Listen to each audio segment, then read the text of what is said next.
Okay, very good morning and welcome to all the participants and the faculties. Thank you so much for joining us in this today's webinar on Codex. To begin our formal presentation, I'll request Dr. Jasvir to please go through the initial slides. I'll keep it very brief. And I hope all of you are doing well and taking all the preventing safety measures at your end in these exceptional times. Dr. Jasvir, can you move on?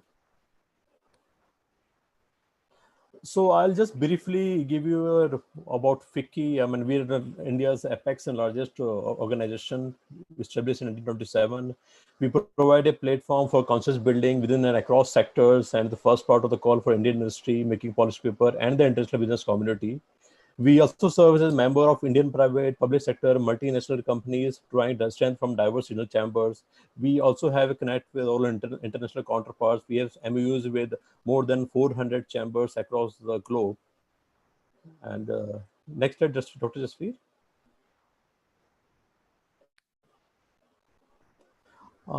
Here, I'll like to give you on behalf of FICCI how we are established in the food processing ecosystem.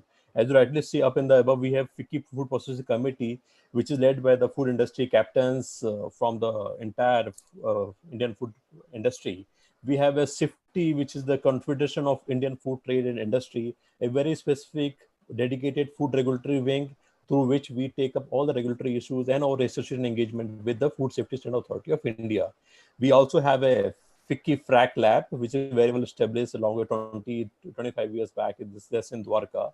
We also, the idea of FICCI, the skill council sector for the food processing sector was conceptualized and got incepted at FICCI itself. We have a FICCI quality forum through which we do a lot of trainings, programs around the year. We also have a nutritional committee which looks after the nutrition regulations and the concern governing to that sector. Next, Dr. Jasvir. So we took the agenda of Codex Cell with a very specific purpose. And before that, I'd like to tell you about FICCI Codex Cell. So this was established by FICCI in 2004 with support from Ministry of Food Processing Industry.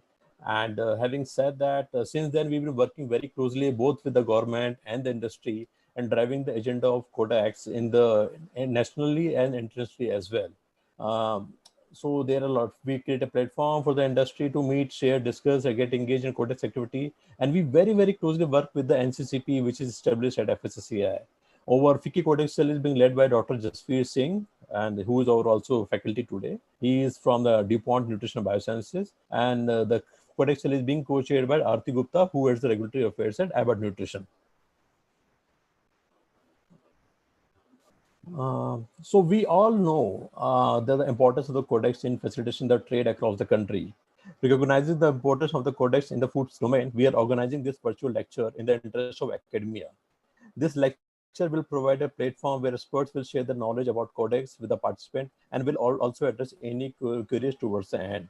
Before we proceed for the formal sessions, may I request all the participants who are joining in through YouTube link to subscribe to FICCI handle. And if there you have any query and question, please post it in the live chat section.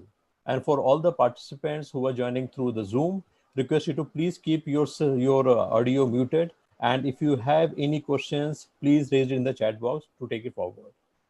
To begin with, we have Mr. S. Dave, who is, everyone knows, is a well-known expert in the Codex domain. And he have more than 32 years of experience in the field of agriculture, trade, and food safety. He was also associated with FSSA as an advisor. And I mean, when we talk in India, I mean, when it's come to Codex, I think no one is more knowledgeable or knows better than Mr. S. Dave. So I would now request Mr. S. Dave to give his opening remarks. Thank you so much, Mr. Dave, for joining us.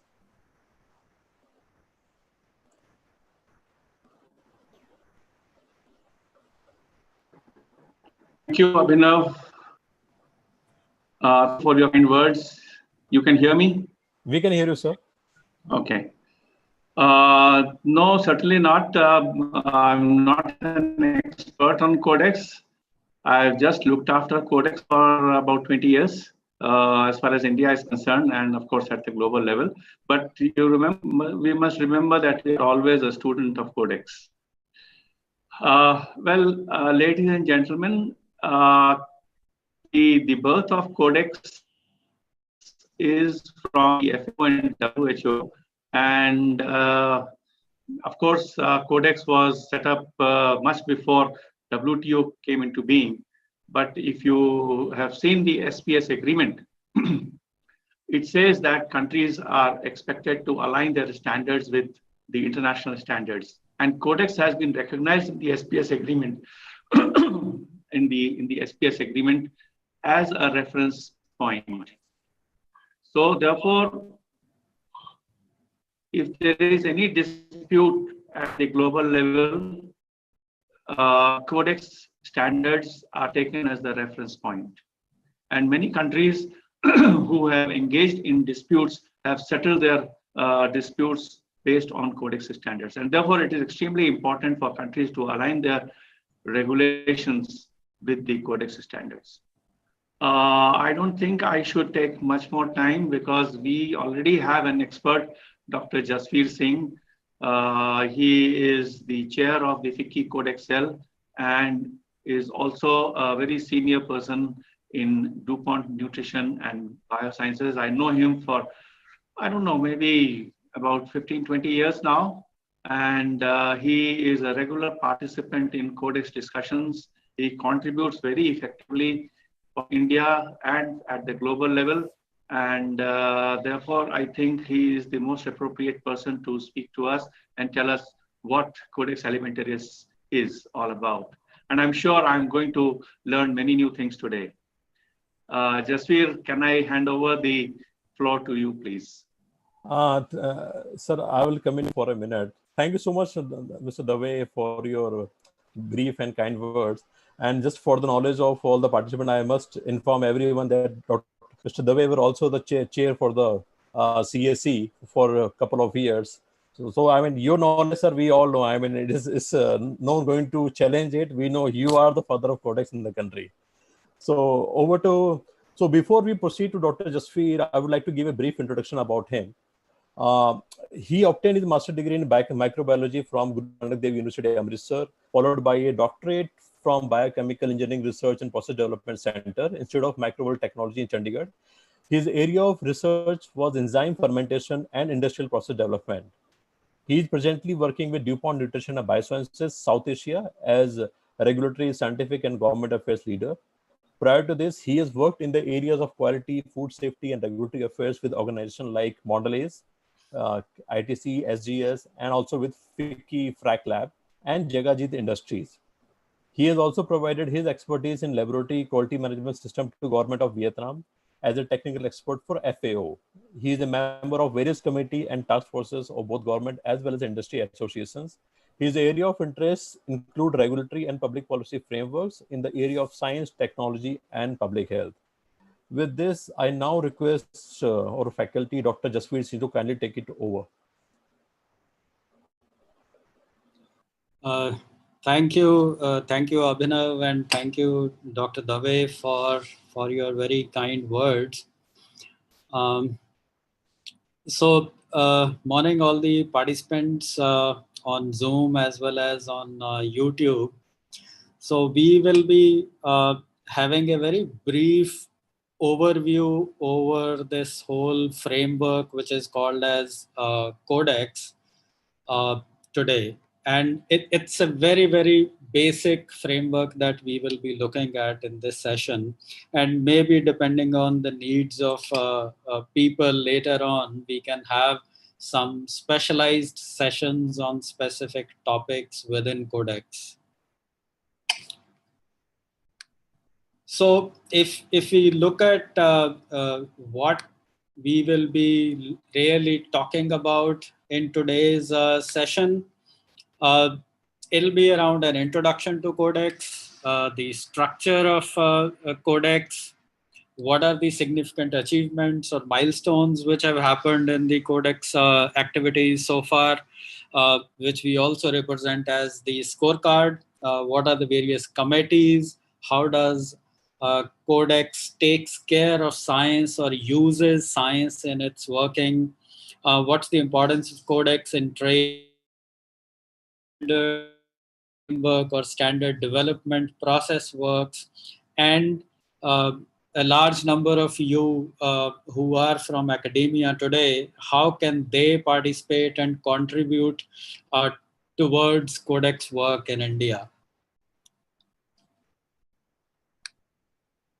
So in terms of introduction, like Dr. Dave has already mentioned today, it's a body which is established by FAO, that's Food and Agriculture Organization of United Nations, as well as World Health Organization under a joint FAO-WHO Food Standards Program, and its headquarters is based in Rome.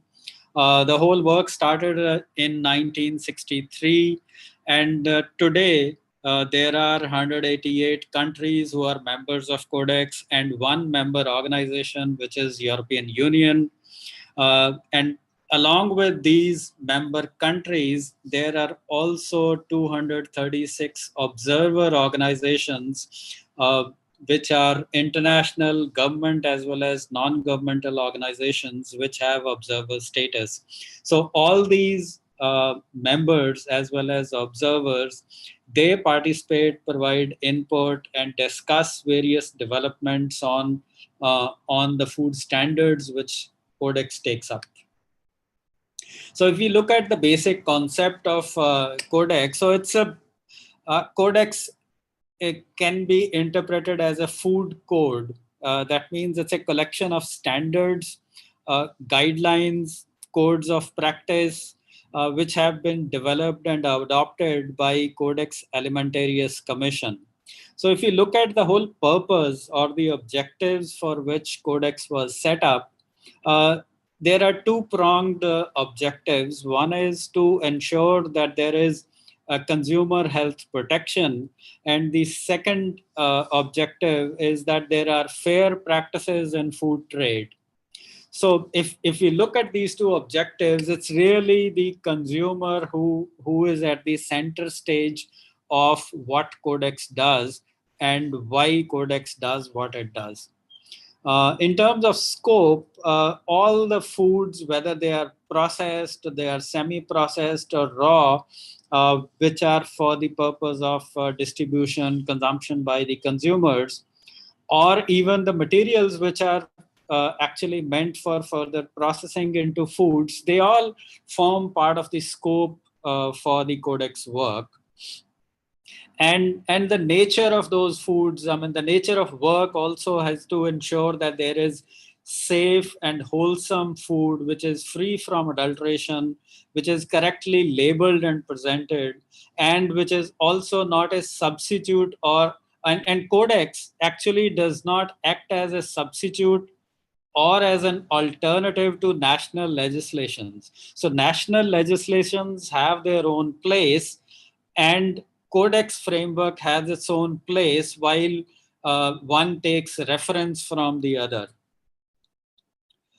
Now, like any other organization, if we really want that organization to work effectively, there has to be a structure around that organization with which it's able to perform its function. So similarly, Codex also has a very elaborate structure available within its working. So there's an executive committee, there's a secretariat, then there are committees, and those are three kinds of primarily committees. One is the general subject committees. General subject committee means subjects like labeling, subjects like hygiene. Now, those are subjects which actually cover all the commodities or all the products. So they are more horizontal in nature, and hence they at times are also referred as horizontal committees because they deal with general subjects which are applicable across products. Then there are commodity committees. Now those commodity committees are actually working on specific commodity or a group of commodities. And then there are regional committees like Committee for Asia Pacific region or for Europe and similarly other regions. They also function to deal with issues which are specific for that region they also develop at times standards for products which are specific to that region. Well, these are those three primary kinds of committees, but then there is another category of committee that you will also come across is adjourned committees. So there are some committees for which the work is more or less over, and they have been adjourned as of now because there is no further work to be done at the moment available to that committee. So they are in that pause mode. And then there are certain ad hoc task forces which are created to deal with certain specific subjects like antimicrobial resistance. So these are various organizations or committees available within Codex so that Codex is able to fulfill its overall mandate. If you look at what is the whole achievement of Codex so far, there are primarily these four broad-based themes that we can see. One is that Codex has emerged as a single reference point when it comes to food standards across the globe. So it brings a lot of scientific and technological knowledge with a very open discussion as an international forum, and thereby it has emerged as a single reference point. It has also been able to achieve a much greater global as well as national awareness around food safety and quality among various stakeholders, whether they are consumers or governments or industry players. It has also been able to achieve an increased level of consumer protection because a lot of measures have been developed which various governments are able to use and adopt so that they are able to ensure safety and quality of foods for their consumers and populations. It is also able to achieve a very broad-based collaboration because there are multiple disciplines and it brings all of them together. There are multiple stakeholders and Codex has been able to bring them together as a very broad-based collaboration to achieve these objectives. If we look at the scorecard, I mean, we typically look at a scorecard in matches or cricket matches specifically to really look at the progress made. So if we look at the scorecard for Codex, we see that it has been able to develop 78 guidelines so far, around 221 commodity standards, 53 codes of practice, 106 limits of contaminants in foods, and then there are more than 4,000 limits for food additives in various food products. There are more than 5,000 residue limits for pesticides in various products. There are 623 residue levels for veterinary drugs and 12 risk management recommendations, which cover various veterinary drugs or groups of veterinary drugs. So, and this is a little dated. This has been picked up from their publication in 2018. So I'm sure a lot of progress has been made subsequent to these numbers as well. And as we were referring to, that in terms of structure, there are various committees which perform all the functions which Codex is required to perform. There are general subject committees which we talked about. So these are committees on food additives, food labeling, on contaminants, on food hygiene, committee on nutrition and food for special dietary uses. There's a committee on import and export inspections and certification schemes, pesticide residues, residues of veterinary drugs, and a committee on methods of analysis and sampling, and a committee which deals with general principles within Codex. So these are all general subject committees. And if you look at the Codex work with a little more detail, you will see that increasingly general subject committees are becoming more and more important in Codex framework. The second category of committees is the commodity committees. Like there's a committee on spices and culinary herbs, on fats and oils, on processed fruits and vegetables, on fresh fruits and vegetables, on cereal, pulses, and legumes. So this is the second kind of committee. Then there are regional committees. There's a committee for Africa region, for Asia, for European region, for Latin America, for Northeast, and for North America and Southwest Pacific region. And now if you look at all these committees are actually hosted by a specific country. That means the secretariat for this committee will be hosted by that country, so that that committee is able to organize its functions very effectively. If we look at general subject committee, which we referred earlier, this is the typical topics which are horizontal in nature, which are general, which impact multiple foods and food categories, which form these general subject committees. And commodity committees, as I already mentioned, are about a specific product. Now, if we, the whole Codex work is actually anchored around using science, and science which is very well established, where there's a significant amount of agreement among all the stakeholders, and which spans across geographies. So Codex has set up some very elaborate principles by which it uses science. So the first principle is independence. So if you look at the way Codex functions, all the scientific advice comes from independent scientists and who are participating in independent scientific bodies that we will come to a little later, and uses that science. So that science is actually not pushed by any organization or a country. That is coming from independent scientific sources. Then there's a principle of transparency.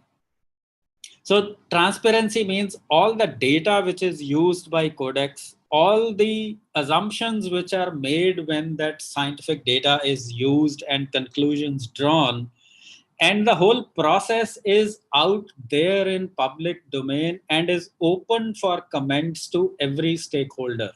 So there's complete transparency, that everybody knows what decision has happened and why it has happened, and on basis of what data that decision was taken up. Then the principle of universality. So this means that the principle as well as that science is universal in nature, and hence it can be used by Codex and in its very international framework. And the other part is excellence. So this means that the scientists which are members of various science bodies that Codex uses, like JECFA and all, they are selected on the basis of their individual excellence in that subject or in that area. They are not nominees of a particular country or a particular organization. Hence, this principle of focusing on excellence ensure that there is no bias and nobody can dictate the outcomes of that scientific deliberations. So these principles have ensured that Codex has been able to give outputs which are well respected by all stakeholders and all countries and all consumer organizations as well as industry organizations. So as I was mentioning, that Codex uses lot of scientific bodies to develop that whole scientific basis of their regulatory framework which Codex develops. So let's look at what are those scientific bodies which Codex uses. The first one, if we look at this particular slide, is a joint FAO-WHO expert meeting on microbiological risk assessment. This is also referred as GEMRA as a very short form of the name. So this particular committee picks up scientists who are experts in the area of microbiological risk assessment and provide its input on microbiological issues and microbiological risks. And see, you can also look at the fact that these bodies, while they are bodies set up by FAO and WHO, their outputs are used by almost every country around the world.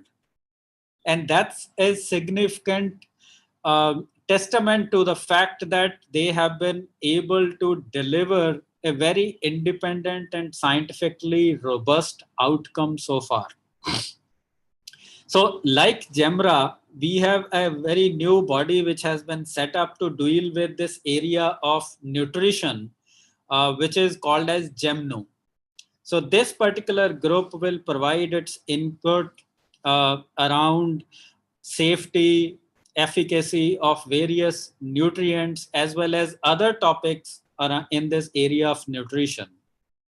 And this was one of the requirement that was felt for a long time, that there is no independent scientific body within Codex framework to deal with nutrition areas.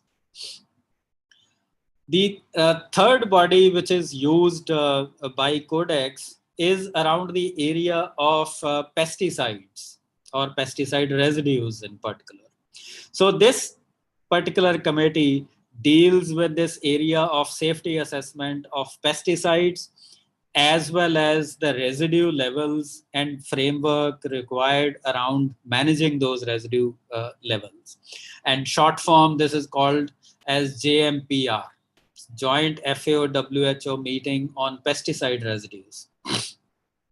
And the last one is a Joint FAO-WHO Expert Committee on Food Additives, which is also referred as JECFA as a short form. So while the name suggests that it works only on food additives, but its output is also used by Codex Committee on contaminants, because they also work on safety assessment of contaminants.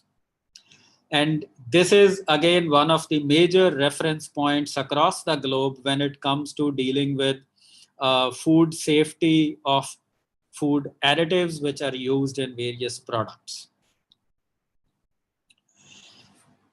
If we look at some further details of these expert bodies, now JECFA was set up somewhere around 1955. And again, it has that independent experts which does risk assessment and provide its advice to FAO, WHO, as well as member countries of these organizations. And then their output is used by various committees. JMPR was set up somewhere around 1963. It provides around its input and around pesticides area, and it works with a very close cooperation between JMPR as well as CCPR, which is the Codex Committee on Pesticide Residues.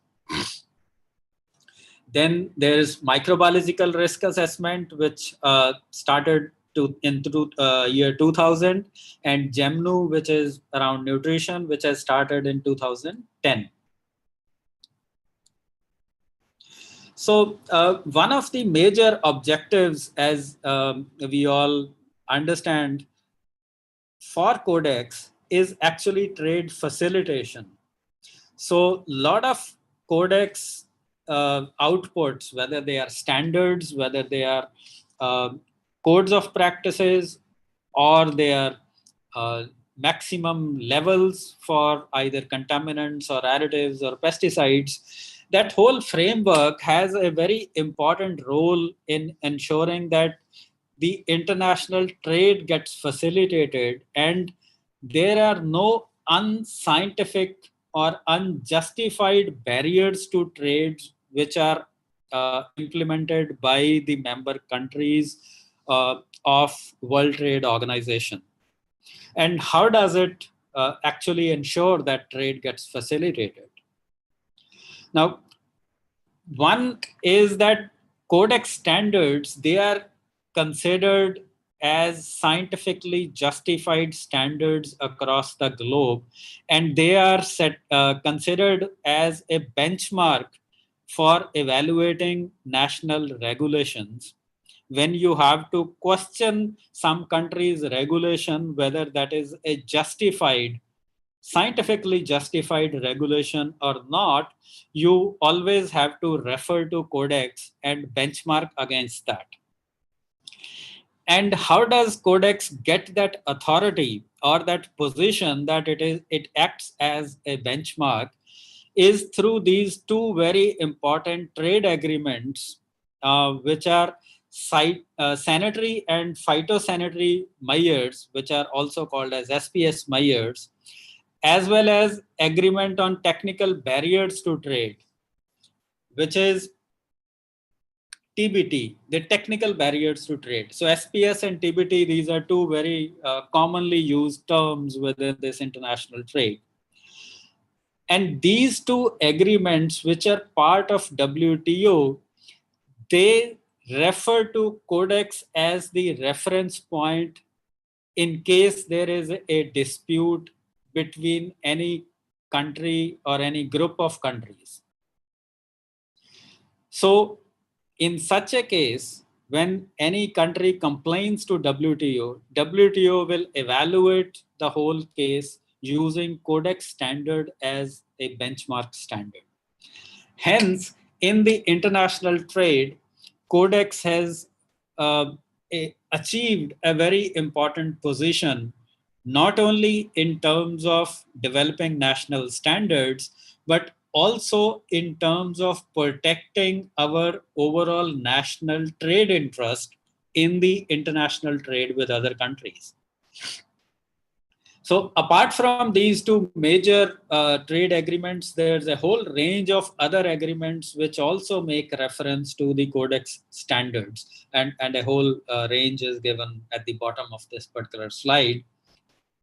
So you will be, I hope you all will be getting this presentation and you can look at it subsequently.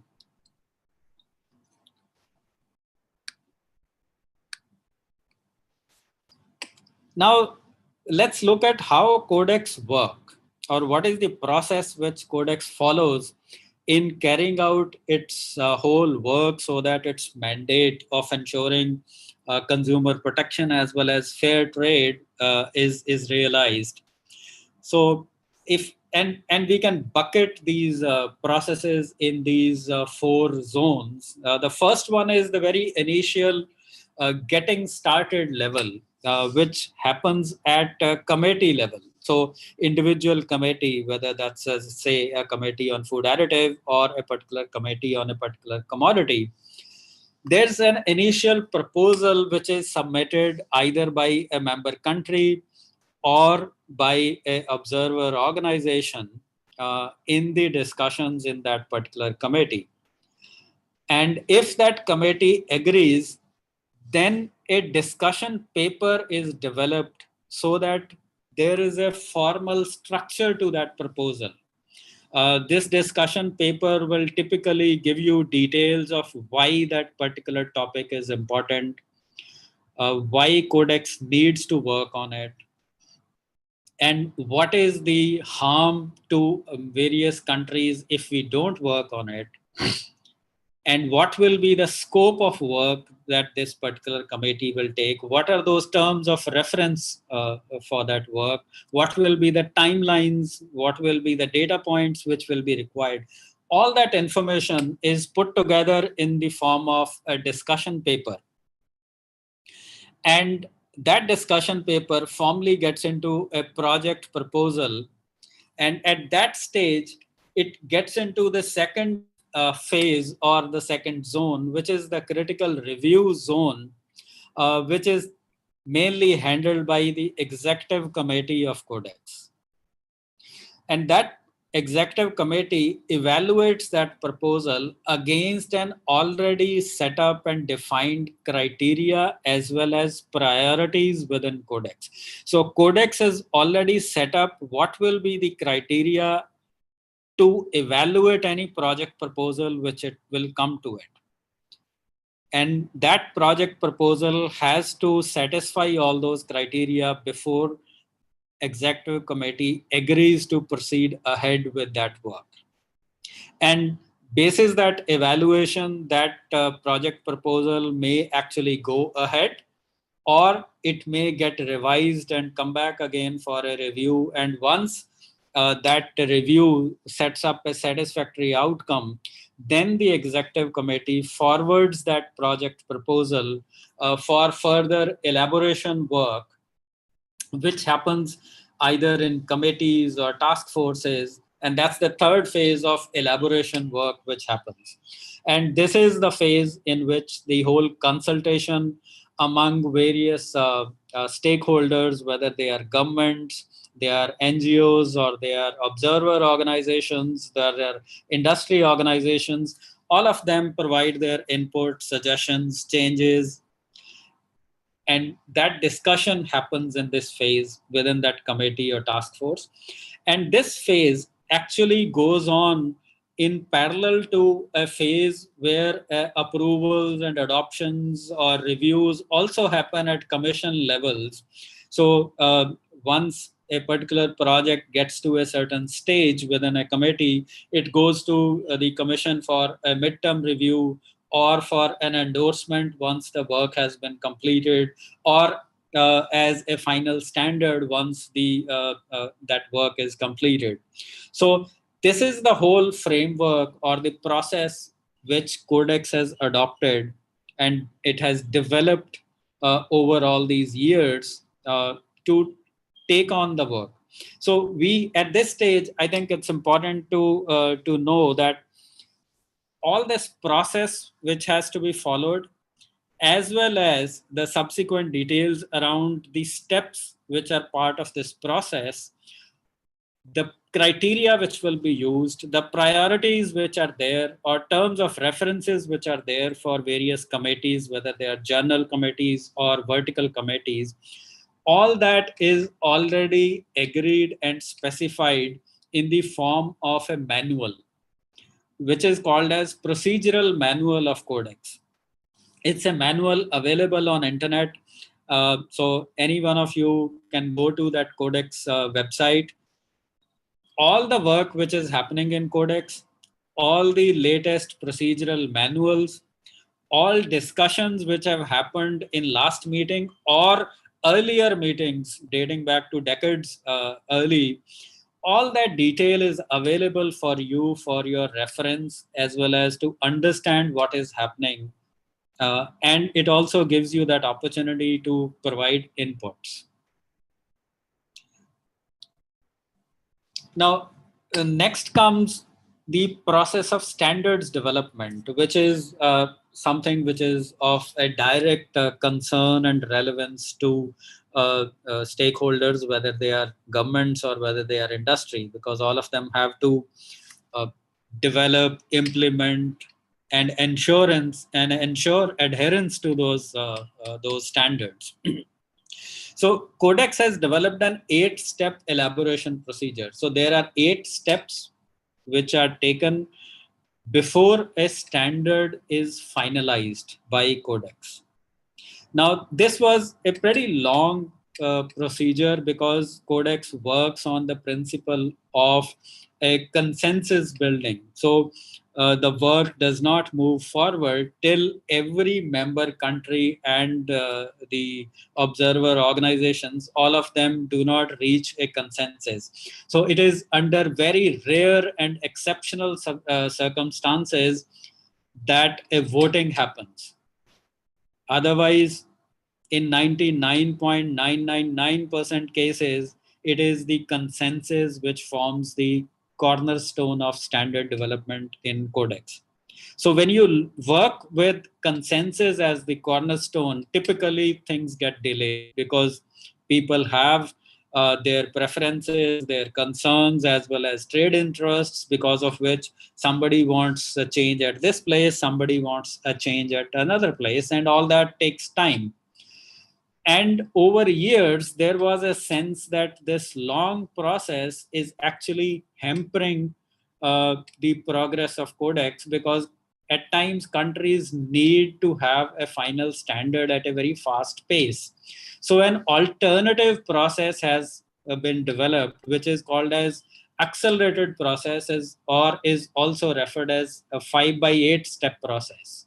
So where some of these steps have been eliminated, and rather than having 8 steps, the standard gets into a final form in 5 steps. And then there are principles of standard development. The various decisions on content development happens around consensus only.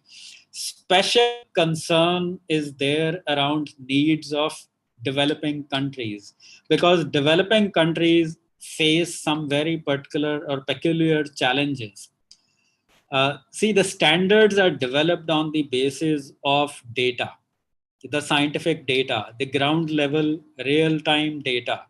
And a majority of developing countries face that challenge, that they do not have that data. Hence, there are special considerations given to the needs of these developing countries, so that the final standard which is developed actually does not create some unnecessary barriers to trade, or does not act against the interests of these developing countries. So these are all principles which are taken care of when Codex works around standard development. So let's look at the procedure. Now this is the 8-step process, which is the normal process. So you see that a draft standard, at step 1, the commission decides to elaborate a standard and then assigns that work to a particular committee. Then Secretariat arranges a preparation of a proposed draft standard that is sent to all the members for comments. Those comments come back to commission, those comments come back to the committee, and then a proposed draft standard comes back to commission for again a review. It comes to step 5 and then moves at the next step, where it again goes back to the members for their comments on that draft standard. And at step 7, we finally get all the comments incorporated, and a final draft standard comes out at step 8. Now, as an alternative, this is the 5x8 step, which actually eliminates that few of that steps, and the work progresses a little faster. Now let's look at the whole objective of organizing today's webinar with a special focus on academia. And what is the role that academia, all of you who are part of academia, can play while India participates in Codex and India tries to defend and secure its own trade interests in the overall international standard development process. So as we discussed, that it's a collaborative system which is at operation there. So academia, industry, research institutions, regulatory authorities, public health agencies, all of them can contribute scientific knowledge around these areas of food safety, food quality, or any other area that Codex is working on. So it is not limited to only the government, but all of you can contribute the scientific knowledge. There are channels defined for sure that by which you can contribute that. But the scientific knowledge is available with anybody, and anybody can contribute that scientific knowledge so that the country is able to develop its position on various issues with a very sound scientific basis. And once you have a sound scientific basis of your position, it becomes that much easy in the international forums to defend your positions and get standards developed according to your own positions. Now, research as well as concepts which are developed or provided by academia will also help the national standard or national position which is developed by Codex contact point of the country. Now, data which is typically available with academia will help countries like India overcome this challenge of deficiency of data or lack of data, which is a big challenge when we have to defend our national positions. The other thing is that academia can also develop in skill development, validation requirements, forecasts on various scientific issues and challenges that we face. And one of the very key challenge that we face is the skill development area, because unfortunately, risk assessment or risk analysis is not a very formally taught subject in India or in many countries as yet. Hence, we do not have enough manpower with capabilities to undertake risk analysis and risk assessment. And that's a gap that you can fulfill directly, or you can help generate more manpower which is able to undertake that kind of a job. And academia can also do policy research work as well as strategy support, which can help countries be better prepared to deal with certain situations. Now, that was around the general introduction on what is Codex, what it does, what's the structure of Codex, what are the various organs within the overall Codex organization, what are those processes by which Codex works and develops its own standards, and which are those committees which are part of Codex which work around certain topics. That was a very generic framework. Now let's look at certain details about certain important committees which are part of Codex, and those committees are important for all of us to engage in. If we look at these three committees, these three are some of the important committees from a trade perspective. The first one that we can look at is the Codex Committee on Food Additives. And the next one is on food hygiene. And the third one is around nutrition and foods for special dietary uses. So while we have taken these as examples, you can be sure that all the committees and all the work which these committees do, even those which are out of these three other committees, that is equally important when it comes to national interest. So all of you should look at the entire set of committees and their work. It is only for that shortage of time that we are looking at giving you just a snapshot of what is happening in these committees. So if you look at the Committee on Food Additives, this committee is working on setting up limits for use of food additives in various food products or food categories. And there are many agenda items which are under active discussion as of now. And this is one of those committees which has an extensive agenda. And in our engagement with this committee for last almost 15 years, it was only in last year that was the only year when this committee could actually finish up the entire agenda for that year's work. Otherwise, every year, the committee runs short on time and has to postpone that agenda to next year's meeting. So this particular committee meets every year. This year's meeting has been postponed due to the ongoing COVID situation. So that committee meeting will happen now in next year in March, and this happens in China.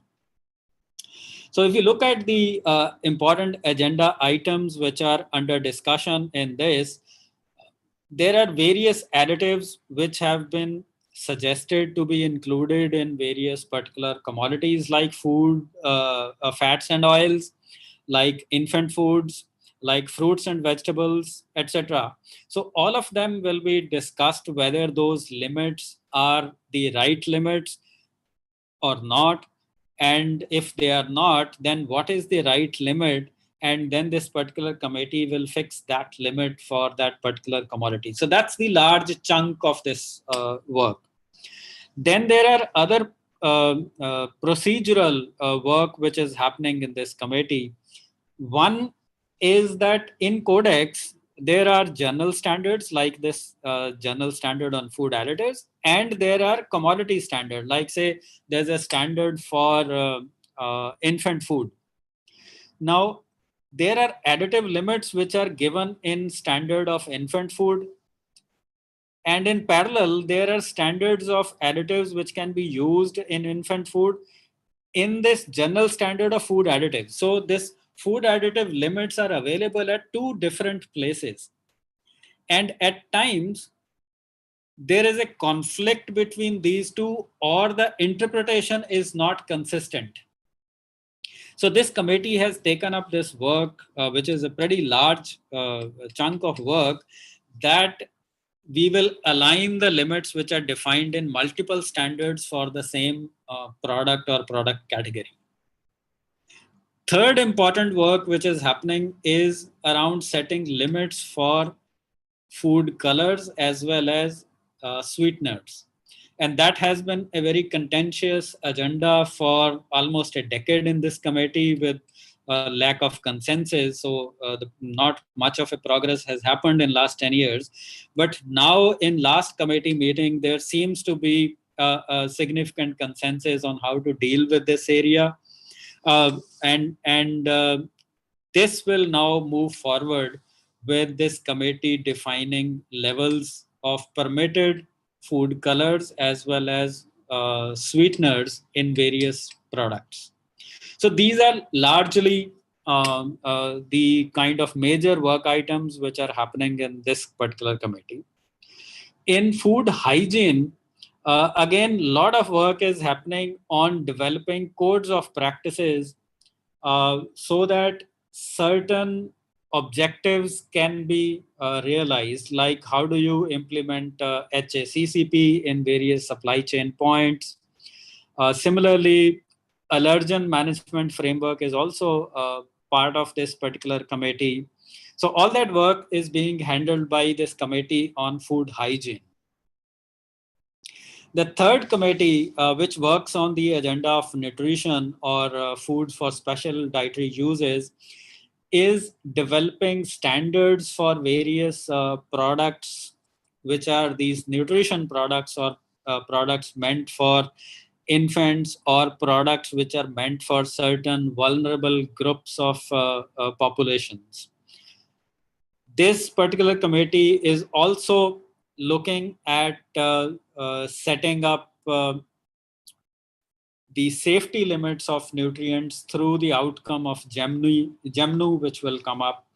They are also working around an agenda item of probiotics and how do you develop a harmonized definition of probiotics. They are also working on specifically creating a framework that how should safety of food additives be assessed if that additive is to be used in infant foods or foods which are meant for use by infants. So this is a large chunk of work which is happening in these three committees. Now, apart from these three, there are various other committees which are working. Pesticide has a long list of residue limits to be set up for various commodity groups. Methods of analysis is trying to develop methods which can be used internationally for various analytes which they want to test.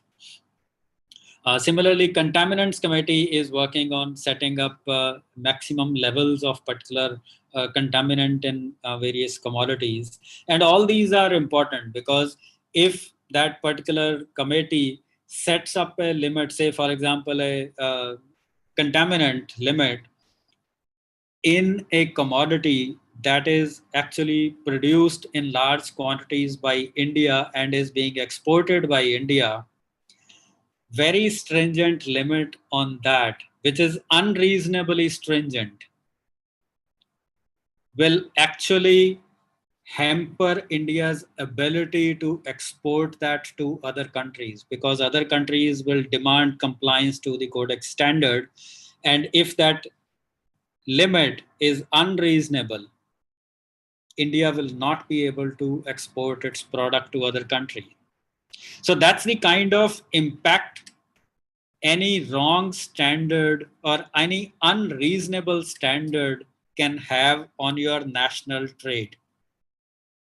And looking at India's national priorities now, when we are looking at improving income of farmers through various means, giving export opportunities to India's agricultural produce is one of the major planks by which that can be achieved.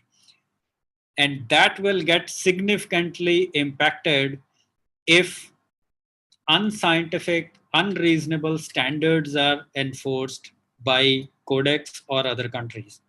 And so you can look at your work from that perspective, that your scientific input can actually help India improve its economy, improve income of farmers and agriculture sector, and improve the whole national economy at that scale.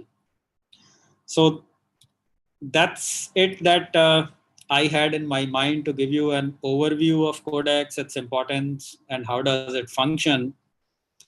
Over to you if there are any questions that that needs to be discussed. Okay. Thank you very much, Jasvir, for such an excellent and elaborate presentation. I have been following the comments of different participants on the YouTube. There are more than 250 participants currently, and there is a lot of appreciation for your presentation. So congratulations to you, Jasvir, and let me clap for you. Thank you, sir. There are some questions also. I have tried to accommodate as many questions as possible, and I've tried to club them also. So the first question that somebody has asked is, do Codex standards vary from country to country or from developed countries to developing countries? Are they universal in nature or they are regional in nature? Since Codex is very old, 1963, and standards were developed some time ago, are there new standards on which Codex is working? Okay. So the first point which was raised is whether Codex standards vary from country to country or say from region to region and all. So there are various kinds of standards. I mean, if we want to have a very blanket answer, Codex develops only one standard which is applicable across the globe. But then there are some standards which are developed by the regional committees. And those regional committees develop standards which are actually catering to the needs of that region. But still, they are a codex standard. So a very blanket view will be that no, codex has just one standard and every country refers to that one standard. And that is the reason why codex standards are taken as a reference point in WTO or in international trade. Good.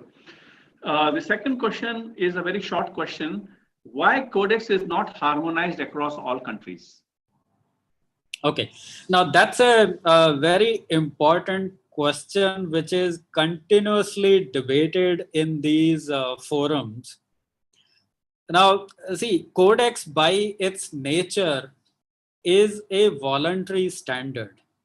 That means that every country still has the right to develop its own standard, and that standard may be same as codex or maybe a little different to codex, provided it is scientifically justified. The other part is that every country looks at its own trade objectives. So some countries have started national programs of codex harmonization. Some countries have not started the programs around codex harmonization as a structured program. But you can be sure that more or less harmonization with codex standard is happening in all countries. The difference is only the degree of harmonization. Somebody has done it completely, somebody has done it partly. Okay. The next question is, does FSSAI use Codex Alimentarius as a base for its own standards? Then linked to this question is, if we follow Codex, do we also have to follow national legislation? And if there are no FSSAI standards or national standards, can we refer to Codex for our businesses? Okay, so the first part is that FSSAI does refer to Codex when it develops its standards. And you can find that mention even in the act which is followed by FSSAI. So Codex is the reference point for developing standards by FSSAI. Now, the other part is that whether we have to follow FSSAI as well as Codex. See, the mandatory standard at national level, that means in India, is the standard which is enforced by FSSAI, right? Now, the third part is if FSSAI does not have a standard, can we follow Codex? So, I mean, that question will be a little complicated depending on specific situation, right? Now, if you look at in the case of additive, that say FSSAI has not allowed a particular additive, but Codex allows that. Can we use it? Answer is no. But there are other scenarios that say there are codes of practice which are developed by Codex to deal with certain areas, say mycotoxin reduction. FSSAI does not have that code of practice. Can we use Codex code of practice? The answer is yes. So this answer will vary from scenario to scenario, but the principle is legally binding standard is your national regulator's standard, while Codex is an important reference point both for the regulator as well as certain voluntary practices that industry wants to take up. Good. Okay. A very simple question is, can Codex track trends in food products globally? Sorry, I couldn't hear that, sir. Can Codex track the adulterants in food products at a global level? See, Codex by itself does not undertake these kind of activities. But when it said develop standards around that particular adulterant, if it is working on that, then it develops that standard using data which is provided by national governments or by other members of Codex. So those bodies can give data to Codex and Codex uses that data, but Codex by itself does not carry out that kind of work. Good. Another question pertaining to Codex is, number one, in which committee will beverages fall? Then the second one is, where do we find the general standards for food additives and the pesticide residue MRLs? Okay. So for the first one, which is standard around beverages. Now, if you are looking at the commodity standard for beverages, then there are not many commodity standards for beverages developed, but there are few, like there's a standard for natural mineral water, etc., which are there. But that particular commodity committee is not in operation as of now, because globally, there is a preference to work more on horizontal issues so that you can control all kind of products using that one standard. So you will not find a particular commodity standard for beverages, but you will find, say, what additives can be used in a beverage that is listed in the food additive standard. What are the contaminant limits which is applicable for beverages? You will find that in the general standard for contaminants. So various aspects of a beverage is mentioned in various subjects which are available or which are handled by these general standards. Okay, there is another question related to Codex standards is, does Codex contain any guidelines for the official control of food import and export inspection and certification? Yes, Codex has multiple guidance documents to deal with this subject. And actually, there is that specific general subject committee itself, which is working on this area of import, export, inspections, and certifications. So you can look at, you can just go to the Codex website and then go to that particular committee. So all the work which they are doing and they have done is all listed there. It's a huge amount of work which they have done. Okay, there are a few general questions. For example, how can I be a part of FICCI? I'm a nutrition expert and I want to contribute to FICCI, Codex L, or I want to contribute to GEMNU. And how can students participate in the Codex process? How can I be a part of JECFA or GEMRA? Okay. So on the questions around FICCI, I will leave it to Abhinav to guide them on how to become. So all of you are most welcome to associate with us. In the end, you can get in touch with my colleague Priyanka Sharma, from whom you have got all the invites. Just let us know your area of interest, and we'll figure out later on how we can collaborate and work jointly towards addressing Codex agendas. Okay. Now the second part is around participating in GEMNU or JECFA and JMPR. So, sir, will you be throwing light on that? Okay. All right. Thank you, Jasvir. And thank you, Abhinav, for this opportunity to respond to these questions, some of these questions. Well, anyone who has expertise in the area of nutrition or in the area of microbiological risk assessment or in the area of pesticide residues or residues of veterinary drugs, contaminants, or food additives, can be a part of these FAO, WHO scientific groups, scientific meetings. However, to be a part of these expert groups, you got to submit your application when there is a call for experts. They invite experts every 4 years.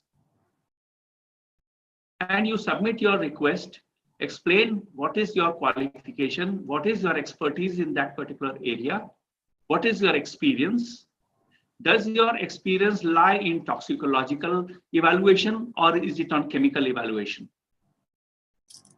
And then they have their own committees, they have their own rules of procedure to select experts. There are quite a few people in India, either they are from the academia or from the scientific institutions, who are a part of these scientific groups. To be a part of, when you be a part of these scientific groups, you are not representing India. You're not representing the country where you live. You are representing science, and you give your scientific opinion. And they take people for a period of 4 years, then they send you the agenda. The meetings are held once in a year, and then they invite you for the discussions, for the meetings for 10-15 days. They pay for your travel and stay. But once you are selected, then you can be a part of it. These people can be, supposing I am working in FSSAI and I have expertise, let us say, in food additives.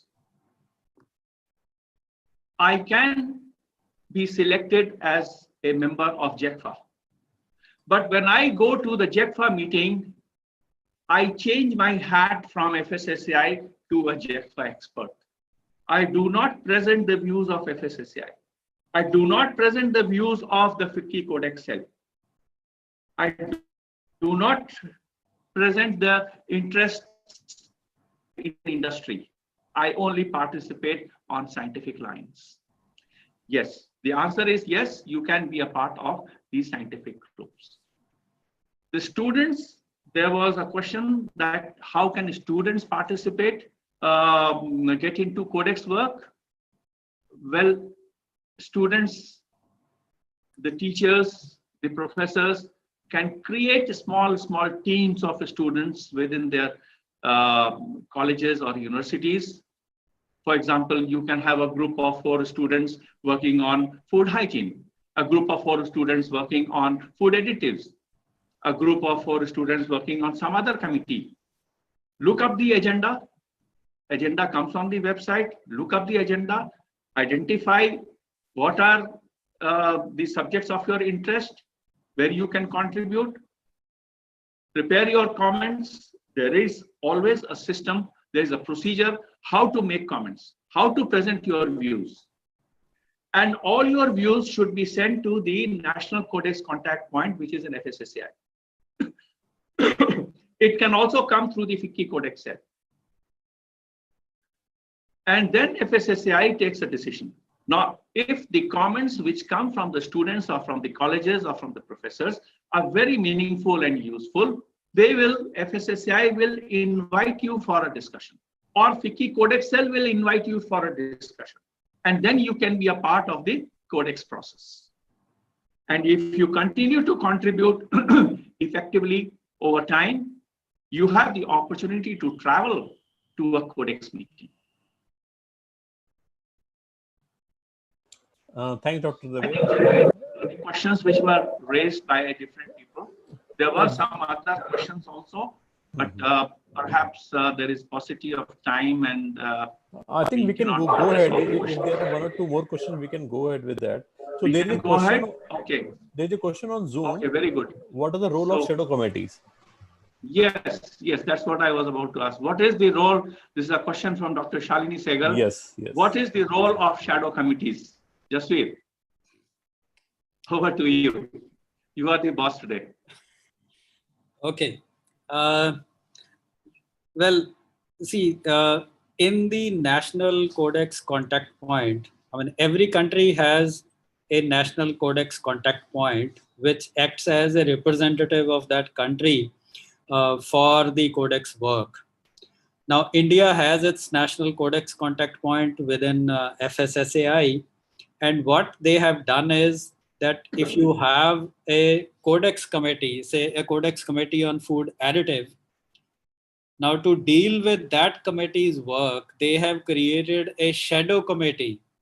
They have used the word shadow because it shadows the work which is happening in the codex committee on food additive.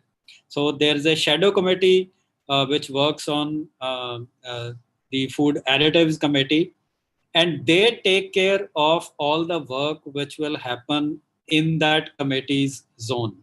So they will get all the input from various stakeholders, whether they are trade associations or scientists or consumers. All of them will get their input, and then the shadow committee meets, they discuss all those inputs, and then they create a position which is a national position. So that's a position of India on that particular topic. So this shadow committee is responsible for actually creating, authorizing, and then finally communicating India's position to that particular codex committee. Good. So Abhinav, do I have your permission to ask a couple of more questions which have come from the participants? Thank you. As long as Dr. Jasvir has time. I have. Okay. The question that has been asked is, how does Codex or GEMRA deal with COVID-19? Are there any new standards that Codex is thinking in the context of COVID? That's an interesting question. Although to the best of my knowledge, I have not heard that they are working on anything, because this is more of a WHO agenda as of now, and not exactly really a food standard agenda which can be handled by Codex as of now. But if there's any information that Dr. Dave has, then maybe he can share. Jasvir, you are right. Codex actually, the Codex Secretariat had taken a decision to postpone all the Codex meetings. Yeah. So there is no agenda as of now in Codex. However, WHO has provided some guidance for food businesses, which is there on the WHO website. And FSSAI has also framed a guidance document based on the WHO guidance document to be used by the food business operators. So basically, the context is on maintaining hygiene and safety rather than specific standards.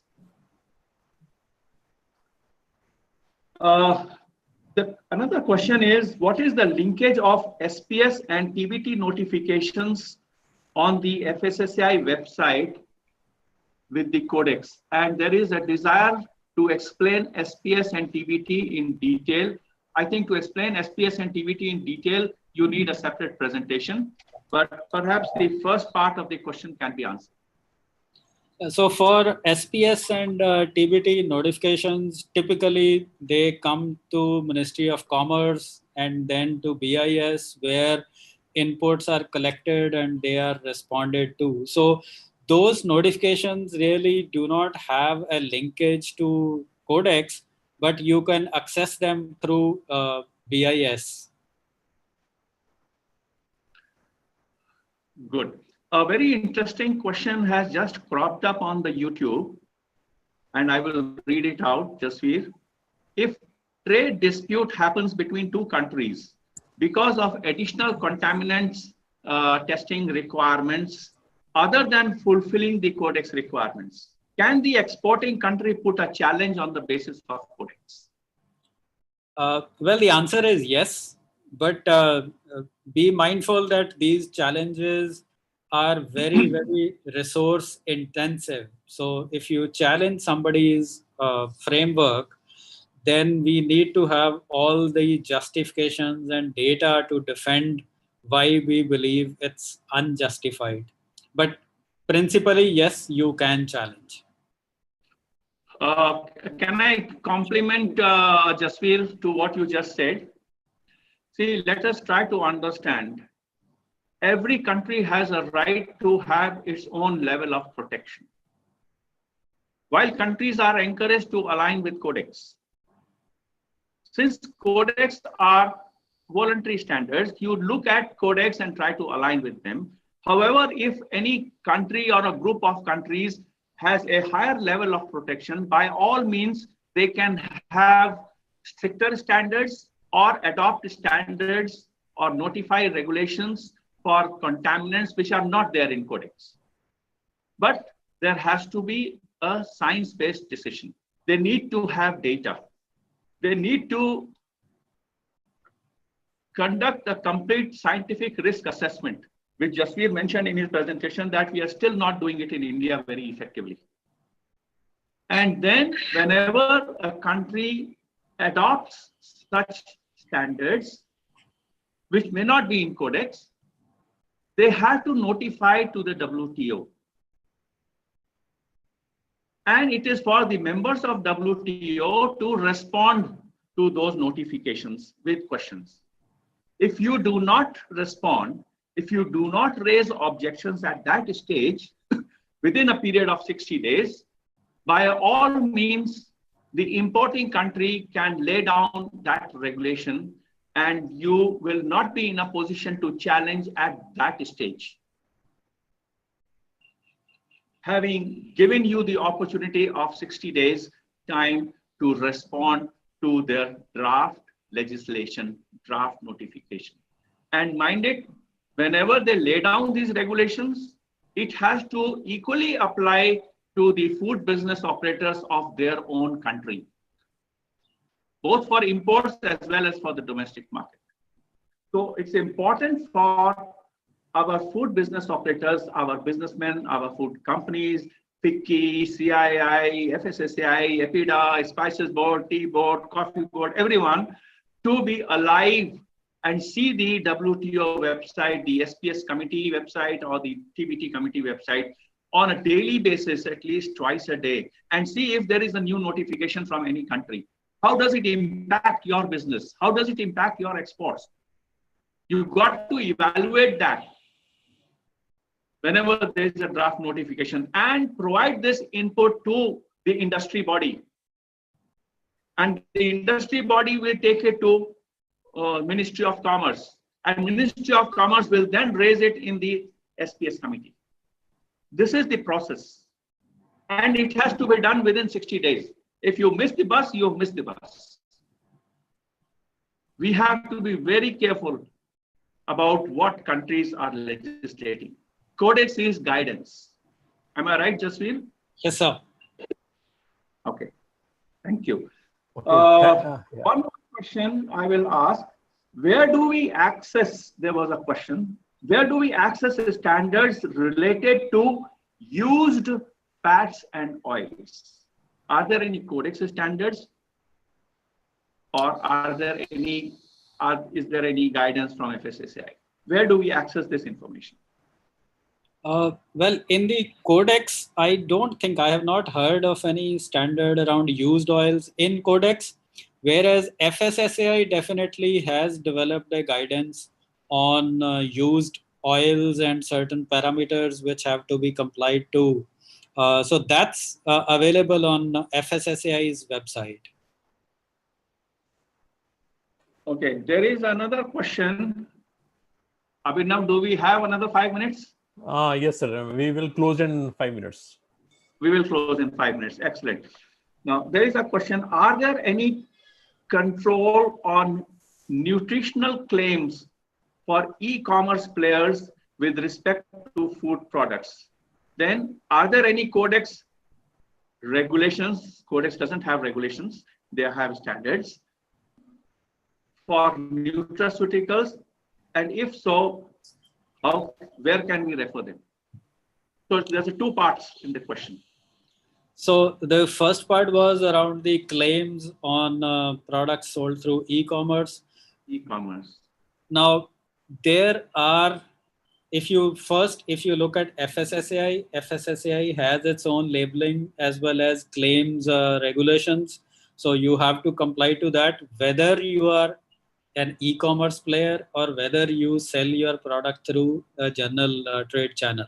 So in all cases, those claims have to be complying to FSSAI framework.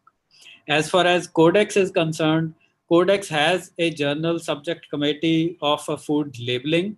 And within that food labeling committee, they have developed guidelines around nutrition claims, health claims, and various other aspects of making claims.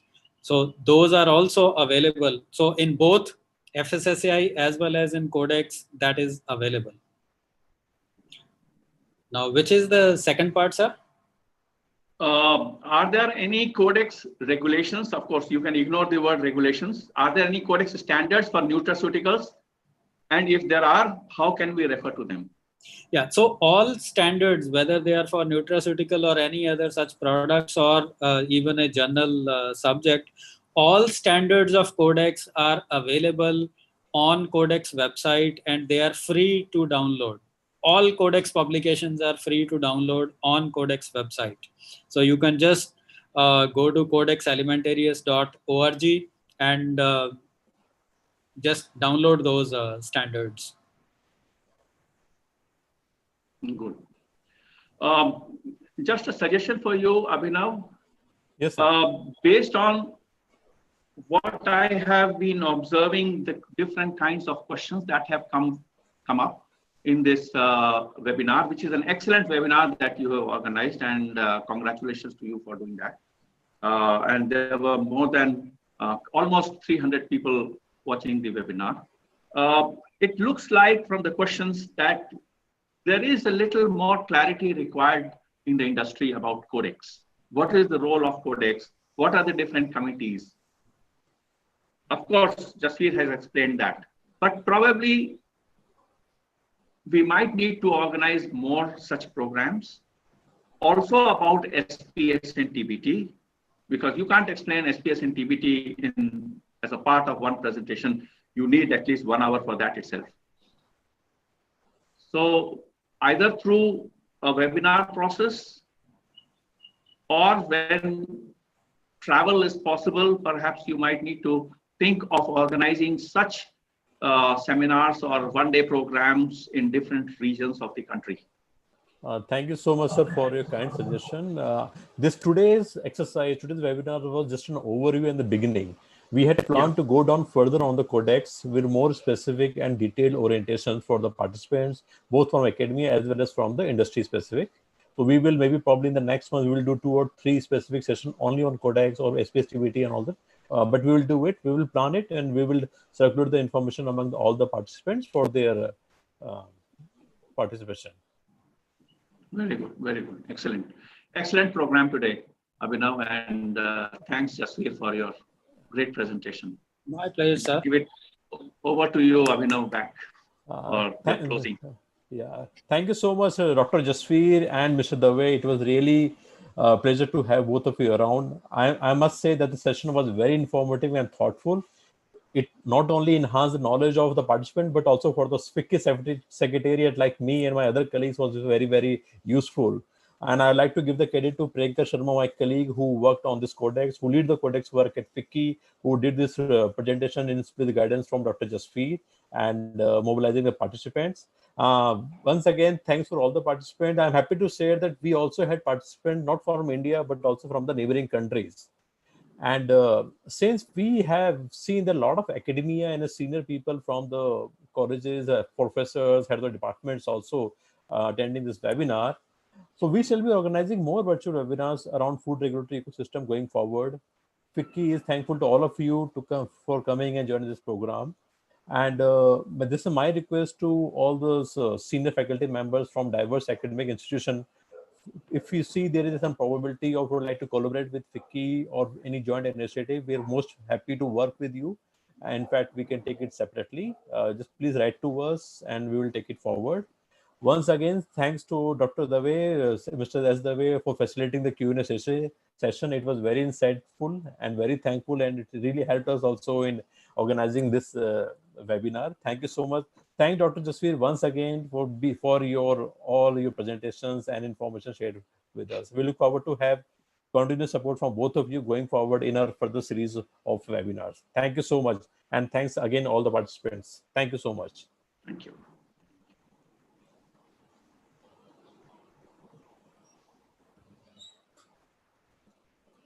With this, we'll close the session today, and we'll keep you updated about upcoming programs. Thank you so much.